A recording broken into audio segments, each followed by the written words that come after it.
Bonjour amis photographes, bienvenue sur la chaîne La Pause Benoît. Aujourd'hui, un nouveau volet, trucs et astuces. Nous allons voir comment faire des raccourcis clavier. Bon visionnement. Tout d'abord, j'aimerais vous mentionner que le document qui apparaît présentement à l'écran, je vais mettre le lien en description pour que vous puissiez le télécharger. Il y a une version Mac et Windows. Par contre, je n'ai pas trouvé une version française. J'ai seulement la version anglaise, mais bon, c'est quand même relativement facile avec les pictogrammes qu'on voit sur l'image. Alors, pour débuter, on va dire que les raccourcis clavier sont déjà préétablis par défaut par Affinity Photo. On regroupe les raccourcis clavier-là dans trois sections, en fait. Soit la section Photo Persona, la section Liquify Persona et Develop Persona. OK, on va voir en premier lieu Photo Persona. On ne verra pas tous les raccourcis. Je vais vous laisser le loisir de les découvrir ou peut-être que vous les savez déjà. Depuis le début que je fais des vidéos, je n'utilise pas les raccourcis clavier en tant que tel. Par exemple, si on voit ici sur l'image, en touchant la lettre Z, on va automatiquement basculer dans l'outil Loop. Alors après coup, on peut facilement zoomer sur notre image. Alors si on combine la touche pomme ou commande, la touche ici 8 par exemple, on va dézoomer dans l'image. Si on clique 9, on rezoome dans l'image. Tout en maintenant la touche commande enfoncée. Ou si on veut réajuster l'image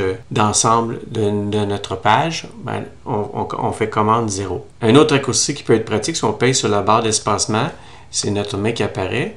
En maintenant la barre d'espacement appuyée, on peut bouger notre image comme ça. Toujours avec le zoom qu'on a sélectionné ici, c'est sûr que si on clique directement sur l'image, ça va grossir. Si on pèse sur la touche Alt, on peut réduire.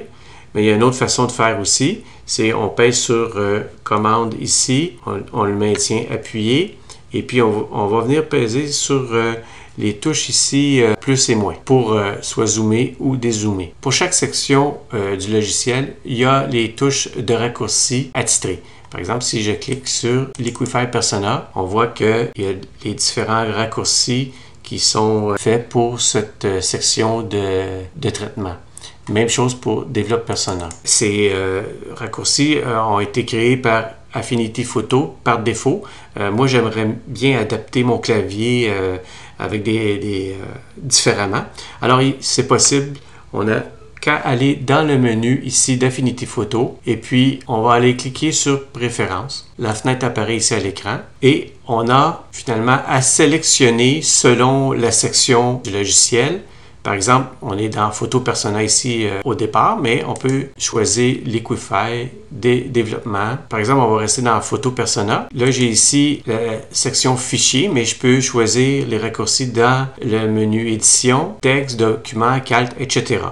Par exemple, si, mettons, on reste dans le fichier ici, j'ai par exemple, je vais choisir, mettons, la fonction Ouvrir. Bon, en fait, le raccourci, c'est la commande O pour ouvrir un fichier. Bon, j'ai juste à cliquer dans la petite fenêtre ici si je veux changer ce raccourci. Alors, c'est très simple. Une fois que vous avez changé, vous dites enregistrer ici et votre nouvelle commande va être attitrée. Si, mettons, je choisis Édition, je vais avoir les raccourcis par défaut dans le menu Édition. Alors, si je veux changer, par exemple, la commande couper, je viens changer, j'enregistre et le tour est joué. Le nouveau raccourci est créé. Voilà ce qui complète cette courte vidéo sur les raccourcis dans Affinity Photo. Merci.